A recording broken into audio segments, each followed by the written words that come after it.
AI is happening a lot faster and a lot deeper and wider than a lot of the other disruptive technologies that we've seen. People point of view, it's important that we understand that there will be groups of people that will embrace it.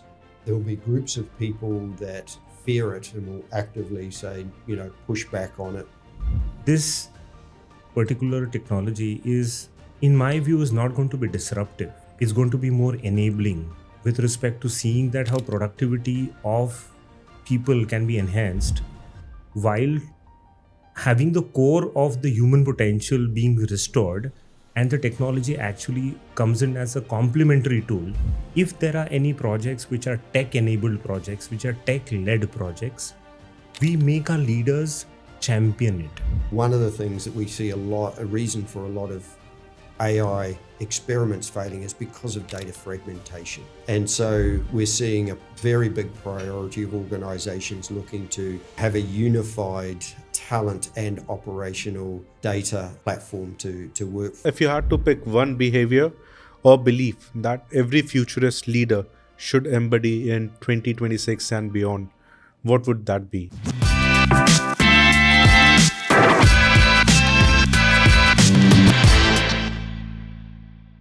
Thank you very much for joining us today, Nilesh and Mike. Thanks for having me. Thank you.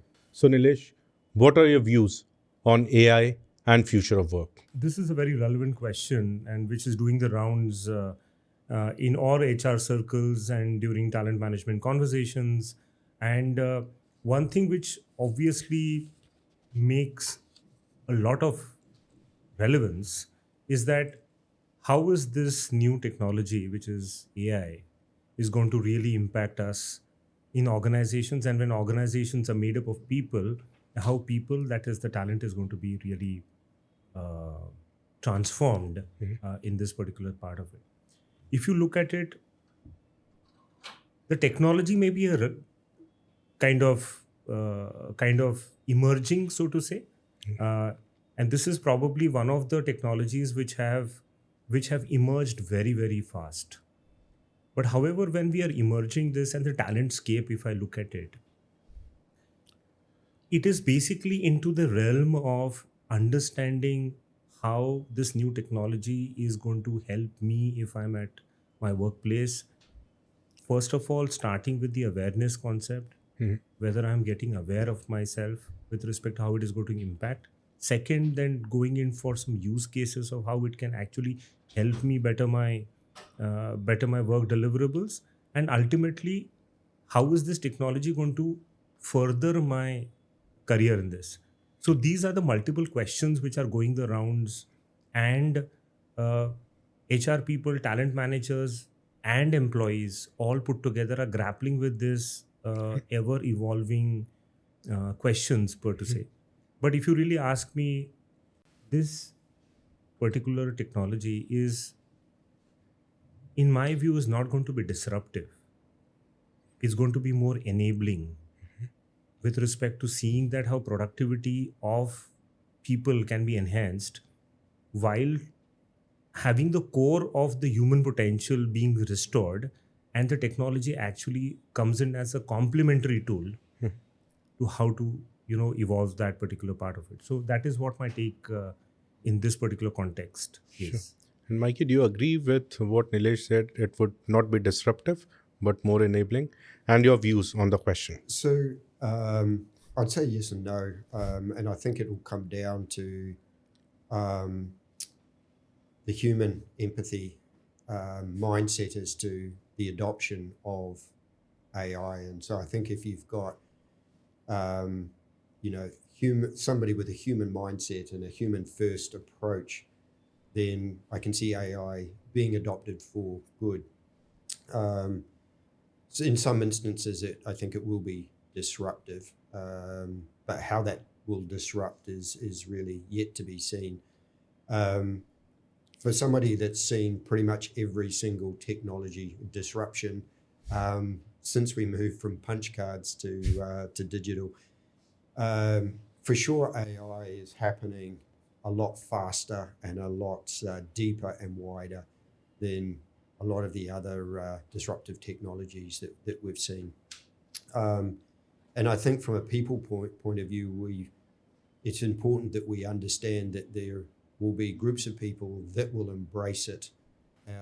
They'll learn it, they'll study it, they'll see it and understand how it transforms and re-images the way people work and how we work and work itself. But there'll be groups of people that fear it and will actively say, push back on it. And then, of course, there'll be the people that really don't have an opinion one way or another, but may or may not be affected by the job as it, replaces them, and, whether they see that as an opportunity to reskill, move, find something, new and to do, or they see that as a threat to losing their job. So a lot to be yet to be seen, and it'd be interesting and fascinating to sit here and see this evolve for sure. Great insights coming in from both the leaders here. And Nilesh, when we look at the tech transformation that is taking place at L&T and in the industry as well, what is your understanding? How is this evolution, tech evolution, if I can say, is impacting how work is structured in organizations, how employees are engaging, and how workplaces are being reimagined? So, Varun, when I look at this particular context and want to respond to these elements, first talking about how employees are engaging, probably what is also taking place is that there are more and more virtual mediums and platforms like learning lounges, which are available for the employees to interact very freely. The availability of information and knowledge is no more uh, a domain of a select few people. It is freely available. So that is really democratized knowledge, so to say. So having said that, there are common interest groups which have got formed, and pursuing those common interest groups is something which is the order of the day now, and that is how interactions happen. Participation in idea generation has actually resulted into a newer flip, a complete new flip to the entire thing.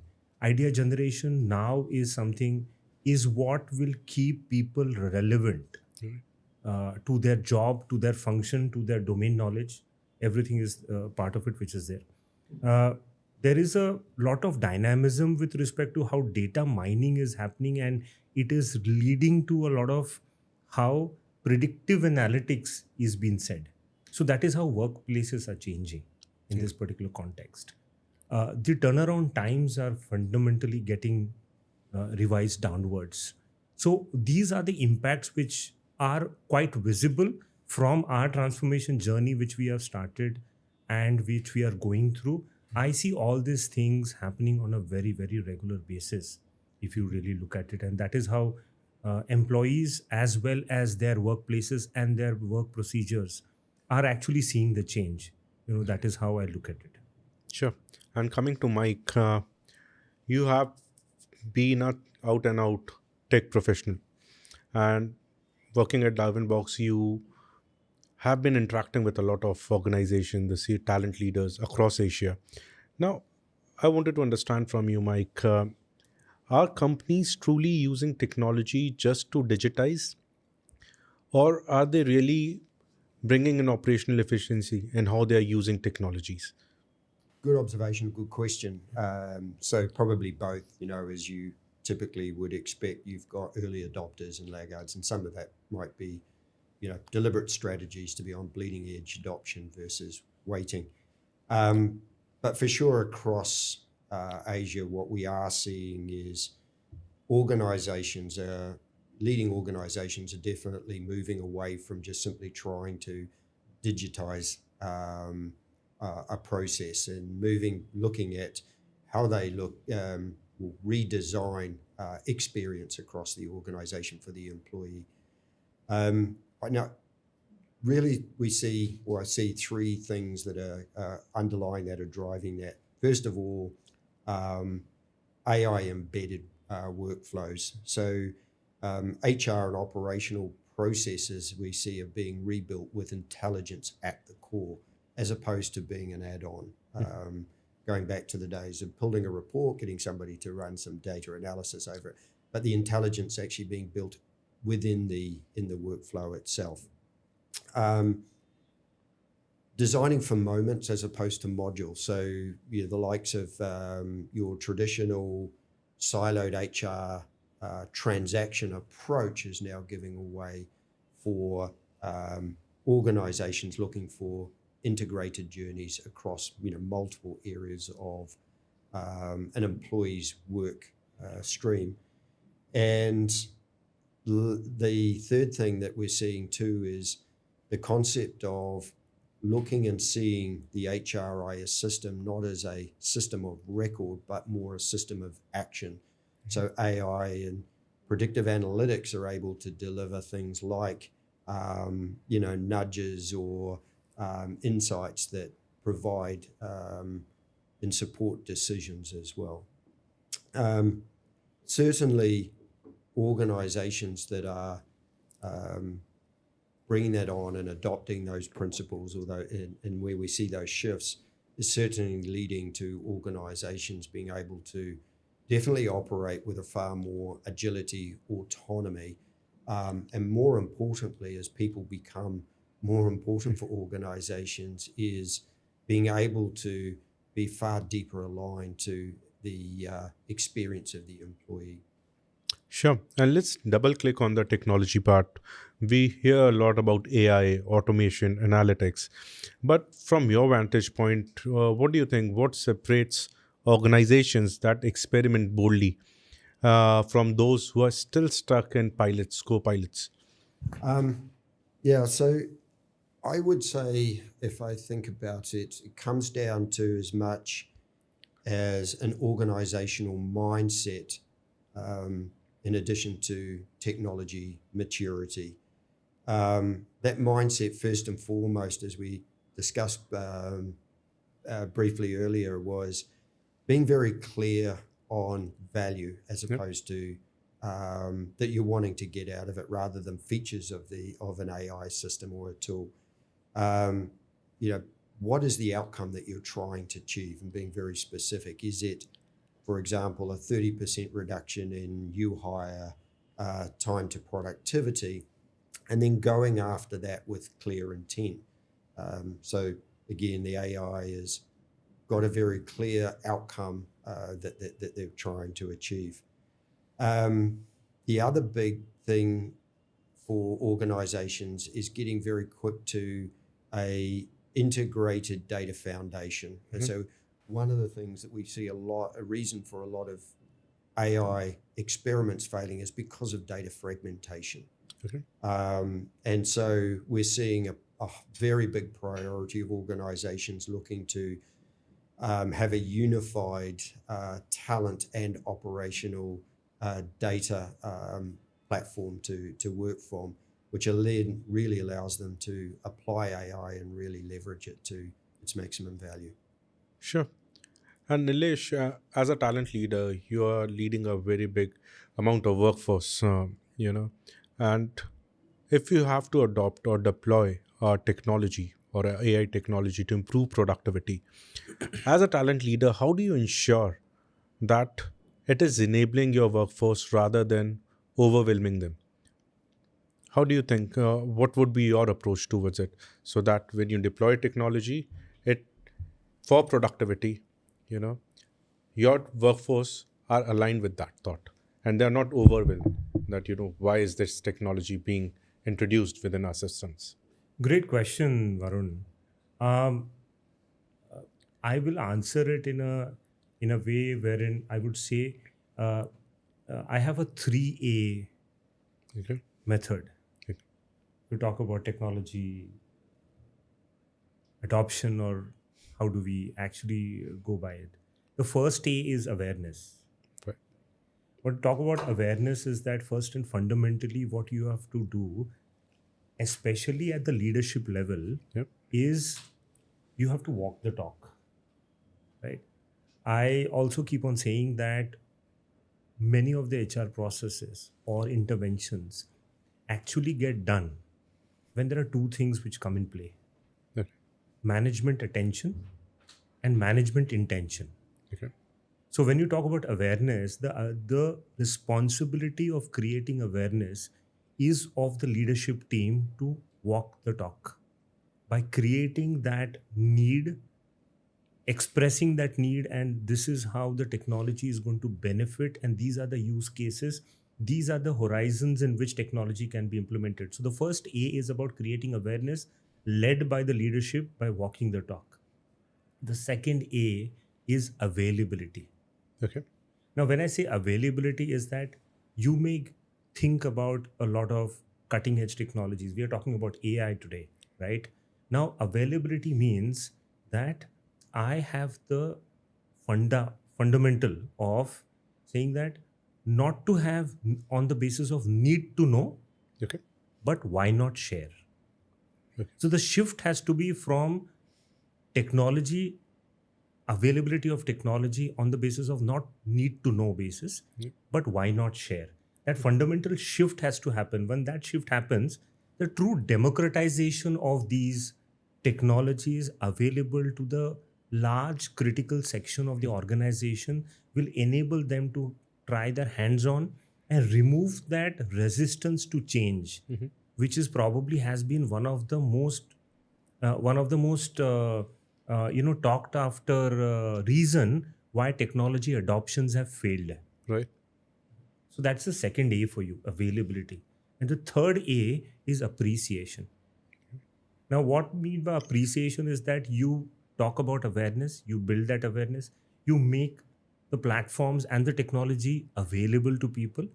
But after you do that, the employees who actually demonstrate high level of adoption, the learning curve is high, and they demonstrate use cases of the technology being used, you have to go ahead and appreciate them, recognize their effort, so that you make a success story and let that success story be translated across the organization. Okay.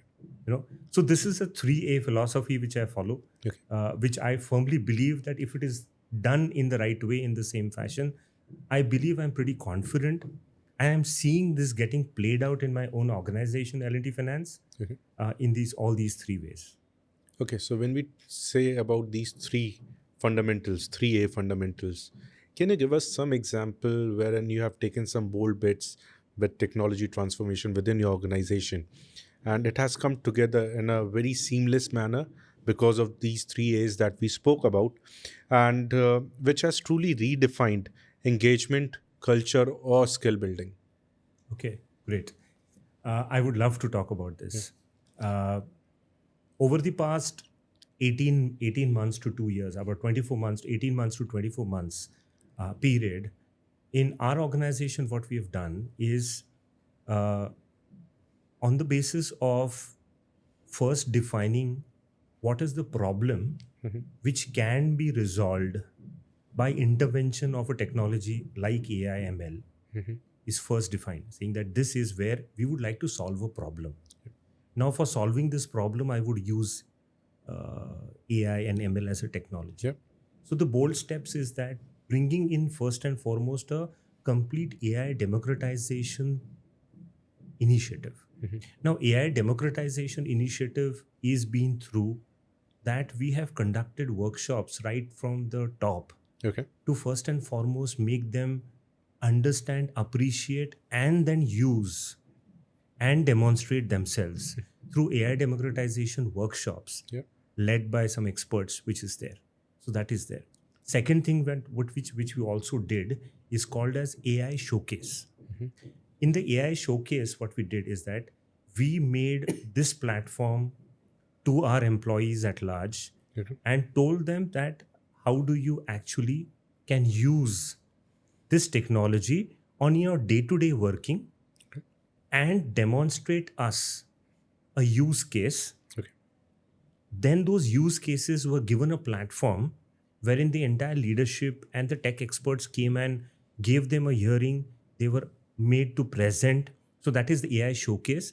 And the best of the demonstrations and the use cases in actual day-to-day working were recognized and given a platform on a podium wherein they were actually made to demonstrate to the larger organization. Yeah. And also in certain cases, we recently conducted an event which is called as the Raise event, Okay. which is the second season of the Raise event that we did.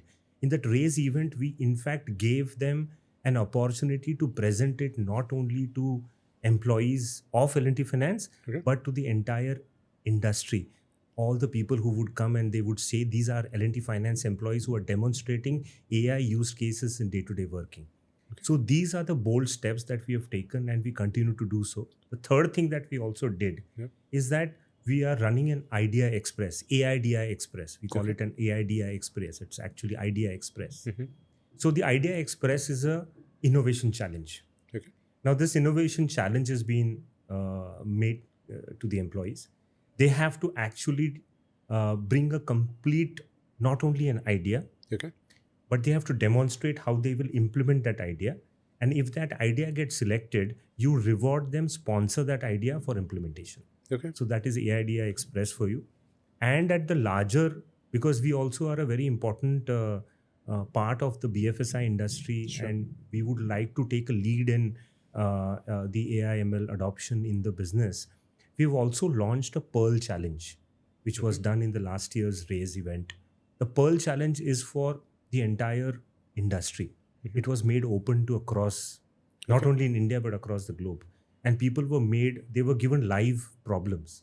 And those live problems, they had to demonstrate through implementation of an AI model. Okay. So that we ran, and we selected 3 people, and we in fact recognized them.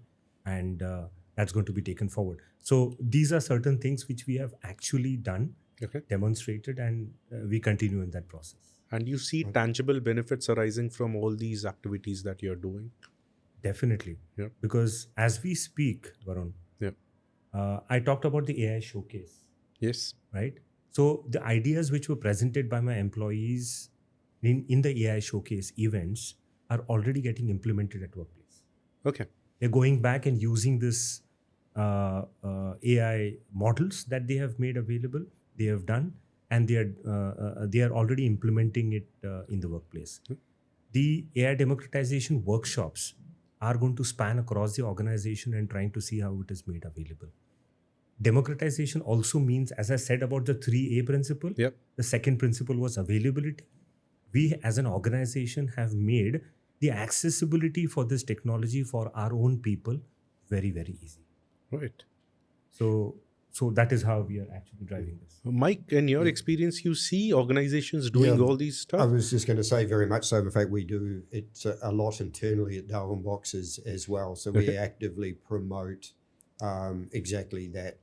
So encourage people to bring forward ideas. We give them the platform, the funding if it's required, that we think that there is an idea that drives genuine value, so that there is leadership support, the platform's accessible, funding's accessible as well, to showcase and help that person or that team bring that forward. And that's something that's pretty common for organizations like that are being bold around that. Is they're not waiting for perfect models or perfect readiness. They'll deploy, they'll learn, they'll iterate, and they'll do that at speed until they get it right. But the one thing that is important that we do see is the importance of ensuring that there's clear guardrails for maintaining some level of governance as well, which is obviously important. Right.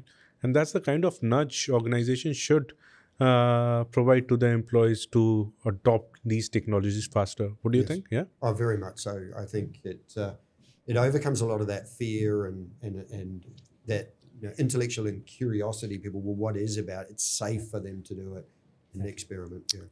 And Mike, in one of your answers, you said that HR tech today is moving far from being just system of records to becoming system of intelligence. Yes. Yeah. Now, how do you see AI helping organizations design a more human experience?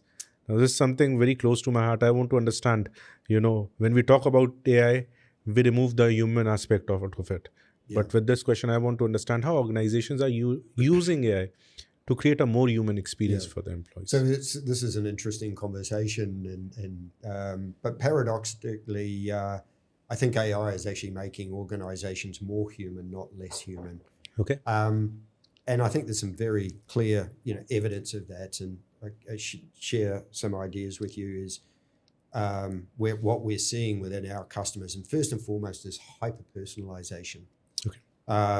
So employees just are receiving, whether it be, learning recommendations, nudges, coaching, that are very much tailored and specific to their behaviors, their strengths, and their aspirations.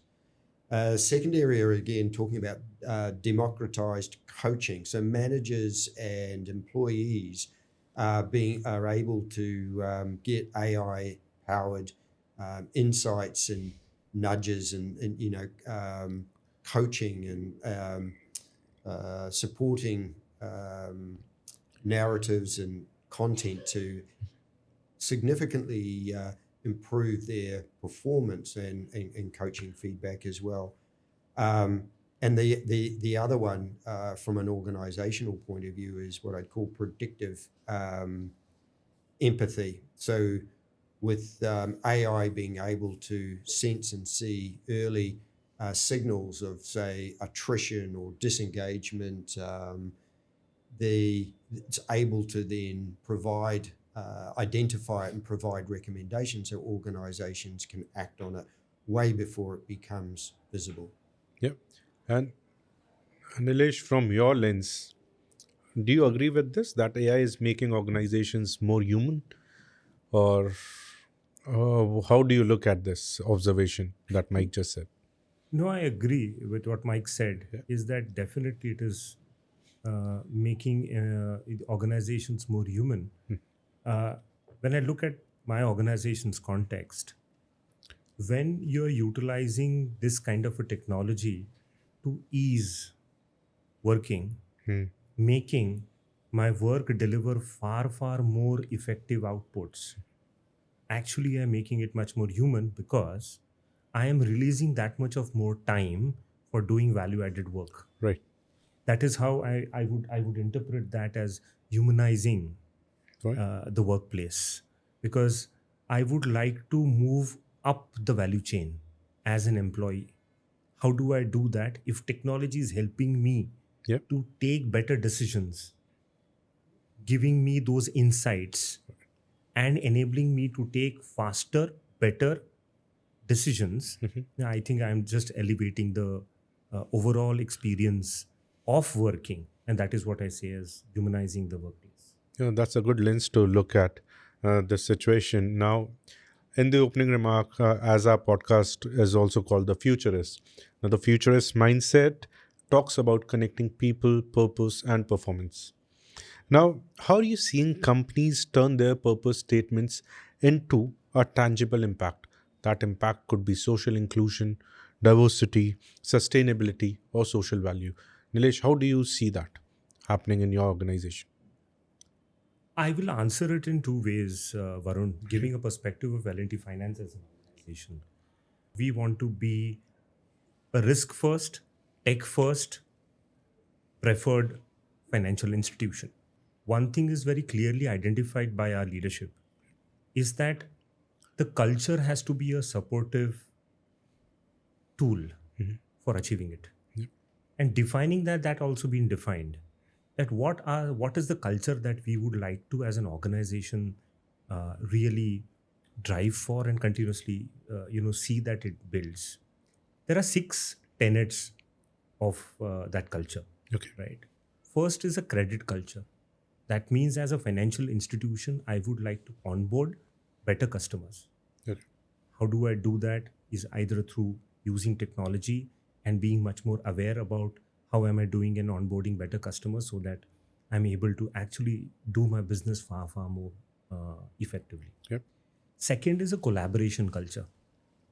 Now, when I say about collaboration culture, is that moving away from a silo-based to a more matrix organization. Now is the time wherein there are the connectedness is increasing by leaps and bounds. So collaboration culture is something which becomes a core tenet for us. Okay. The third one is called the innovation mindset. The innovation mindset, and probably just a while back, I talked about that. How are we actually driving the innovation mindset with a core philosophy of failures, honest mistakes, Mm-hmm. or honest failures are welcome. Okay. So once you learn from that, you better it. So Right. being tolerant to honest mistakes is an innovation culture mindset which is there. The fourth tenet is the growth mindset, that you look at the business in a growth manner and see that how is my environment now and in the next 2 to 5 years, how it is changing, and how do I need to make those changes and those leaps that I have to take that will enable me a long range planning exercise built into it. And I don't do actually looking at the glass bowl for future, but in a very very objective way look at Mm-hmm. the long range planning. Then the third one and the fifth one is having a tech mindset, Right. which means building a tech DNA. How do I do that? Is through democratization of the technology, Mm-hmm. engaging people and enabling people to see that how technology can be adopted fast Yeah. and how they can use it. And the last and the most important, and one of the most important tenets of the culture, is to see that we are a caring organization, we are a learning organization. Yeah. So that becomes an important tenet of the culture. uh, so if you really look at the landscape of what I just expressed about, these are the 6 tenets, cultural tenets, which we have clearly identified as a core base, on the basis of which the organization is to be taken forward with the mission statement of being a risk first and tech first organization. That is how we are weaving this in together, Yeah. and having the cultural and element to be the core driving force towards achieving that goal. Sure. And Mike, I would also want your views on this. How do you look at this futuristic mindset, where we are talking about connecting people, purpose, and performance? Well, I think from a purpose point of view, well, let's start with performance. Obviously, better systems, better visibility, and better intelligence and insights allows individuals to understand their performance, but it also allows them to understand that in context to the broader organizational performance, and obviously managers as well. But the purpose is an interesting one and a key one. There's a lot of organizations will put a lot of importance on being connected to purpose rather than just the work or profitability. Right. Where we are starting to see a lot of organizations now embed purpose into the human system. So you'll start to see a lot of those purpose-driven metrics being embedded into KPIs and performance. Right. So being able to track it, and of course then having those dashboards and making that data available, so that you can start to get insights into measuring and reporting on whether it be your carbon footprint per employee, or it might be mobility on underrepresented groups within the organization. So building that purpose and metrics into the systems themselves, and then those dashboards and reporting tied with AI driven insights that are providing that visibility and identifying how you're performing, as well as providing recommendations for action at the same time. And you work with so many organizations. You spoke about purpose. You're seeing that adoption at a healthy rate, or is there still a long way to go wherein companies, organizations take purpose seriously? I personally would say yes, it's still got a long way to go, which makes it quite exciting because there's a huge potential and upside. Imagine having all of your employees fully engaged around purpose. Right. It would be a pretty powerful thing. Yeah. Great. And Nilesh, again, one of the very important question, I think, we are living in a very ambiguous world where clarity is rare, but conviction is essential. Now, as a talent leader, how do you enable your leadership, to navigate these ambiguous situations that we are in and still thrive in those situations and deliver results that are required for the growth of the company? Very relevant question. One thing which is a core expectation from leadership or a leader is to walk the talk. So when we say the walk the talk, is that what we have been consciously saying is that if there are any projects which are tech enabled projects, which are tech led projects, we make our leaders champion it. Take the championing cause of a particular project, see that it is done, see that how the various impediments or constraints which are there in implementation of a tech solution are removed, and they play a pivotal role in doing that. So when you are doing this, you are actually demonstrating the intention part of it. Attention is what I talked about. Yep. Intention is when you actually get into it, champion the cause of a tech enablement or a tech project or a mechanism to see that how this can be improved. Through that, the leaders actually get into this rhythm. By doing this, they also are able to appreciate much better.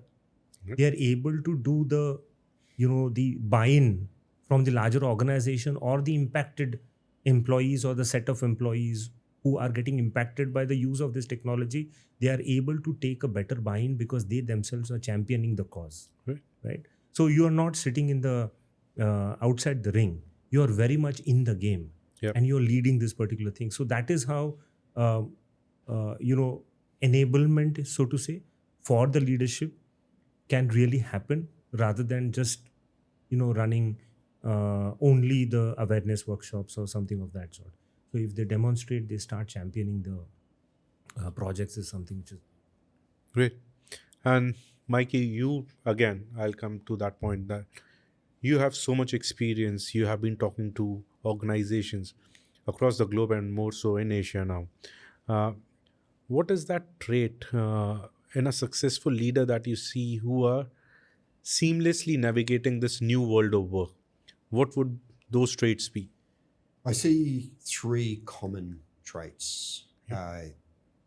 First and foremost, systems thinking. So the leaders that are able to connect people, technology, culture, and the commercial outcomes into a single coherent strategy. Yeah. The second one, which we spoke about, is being comfortable with ambiguity. These future leaders that they don't get worried about incomplete data. They're comfortable to use augmented AI-driven insights to provide them with a ability to make faster decisions with more clarity and better informed decisions. And lastly, and probably the most important, is maintaining a human-first mindset. So they're treat AI as a enabler of dignity and trust in the organization, and not treating it or promoting it as simply a productivity to lever. And I think that is really important because it sets the tone to ethical or healthy adoption of AI across the organization. Yeah. And I have taken a lot of your time. I'll just jump to the last question for the day for this podcast. And this question is for both of you. First, Mike, I'll ask this question to you first. If you had to pick one behavior or belief that every futurist leader should embody in 2026 and beyond, what would that be? You have spoken about the trait that defines a great leader in this ambiguous world, but what would be that behavior or belief that would take them the extra edge? I would say I would call it leading with augmented intuition. Okay. And by that, I mean, by all means, use data, use AI, predictive insights, to expand your field of view, deeper understanding and insight, but ensure you anchor every decision. Your decisions are still anchored in empathy, values, and human judgment. I think would be what I'd be recommending. Great. And I'll come to Nilesh. How do you look at it? What are your views? What are the beliefs and behavior that would take the leader to the next level? Uh, I would say I would say two things here, Okay. right? Um, but both are very connected. The first thing is ability to listen. Yeah. The leader should have an ability to intently listen. Yeah. Listen to what? Listen to the younger generation, because they are one who are far better in adopting technology, if you're talking about technology. So that ability to listen with the intention to see that how they can learn to it. And second is the ability to unlearn and continuously keep on learning. So in my opinion, these two, one is a behavior and second it is a trait. This in tandem, the leaders are expected to really demonstrate and can really help them to navigate these times, which are not exciting times. These are not difficult times. These Okay. are very exciting times to be.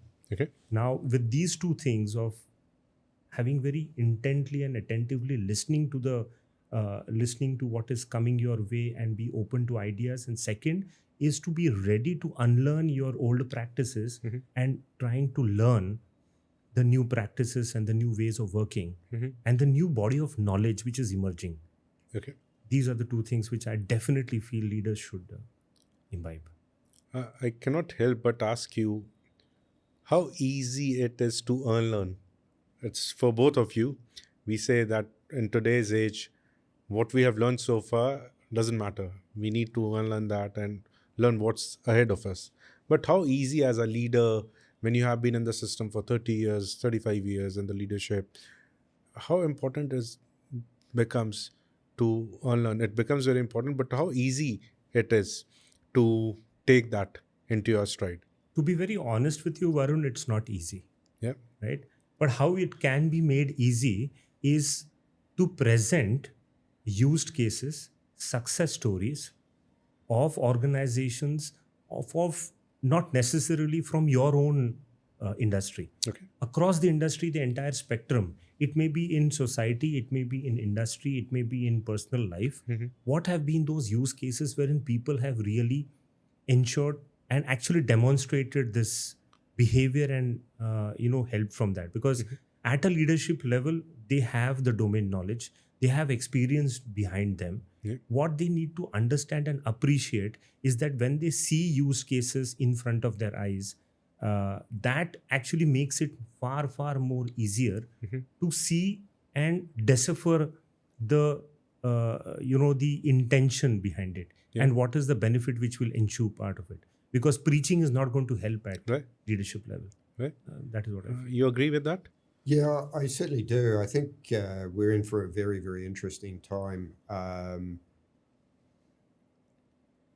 To unlearn something obviously has to be aware. You need to be obviously aware that what you know is what, or what got you here may not be what's going to take you forward. And if you're consciously aware of that, then you realize, okay, I may have some limiting thoughts. But if you're intellectually curious, Yep. and with AI, all knowledge is already available to everybody everywhere, I think it's going to be interesting. Well, it should naturally lead yourself to them saying, well, okay, now I'm shifting from having to learn knowledge to actually applying that and learn different ways of doing things and coming up with new behaviors. So I would almost say that be aware of not your, unlearning what you know, but also unlearning the behaviors that you've adopted over the Yeah, period of yeah. time. Because for sure, AI is profoundly going to change personal behaviors as well as organizational behaviors. You see leaders unlearning at a good pace? I think generally, yes. And Okay. what I was starting to see is new generations of younger CHROs coming through that have, coming through with new energy, new opportunities, new excitement, new tools, and yeah, it's a wonderful time. Yes, there are some CHROs that are approaching sort of end of their careers, or have come off the back of an incredibly difficult, Right. arduous technology transformation, and it's hard, and it's important to have that energy and enthusiasm for the future, and adopting new technology, learning things and doing things differently. Yeah. Sure. Just one last question to Nilesh, if I may ask. What have you unlearned in the last 2-3 years as a talent leader? One unlearning is to see that not to be judgmental, Okay. right? Don't jump to conclusions faster. Look at much more insights, Okay. which can be driven by technology now, as we're talking about AI, part of it, which is there. How can I use AI to actually give me far more better insights rather than just looking at symptoms, Yeah. right? Just by looking at symptomatic things and going for a judgment, that Yep. would be part of it. And moving away from that and looking for more, which is easily available with the help of technology like AI. Yep. Those insights which I can get and then base my judgment on is something which I am a work in progress, if I have to say so. But definitely it's a conscious effort to do that. Yeah. And what have you unlearned, Mike, in the last 2-3 years? I think the biggest thing for me was I've always approached things, so how do I do things cheaper Okay. and faster? Whereas now, how do I do it with more empathy, purpose, and value creation is probably the one thing. That's fantastic. And with this, we come to an end of this very interesting podcast. I really enjoyed our conversation. I hope both of you also found this discussion meaningful. And for our audience, stay tuned to more People Matters podcast, The Futurist, wherein we'll get more exceptional leaders and talk about emerging technologies and its impact world of work. Thank you very much. Stay tuned for more.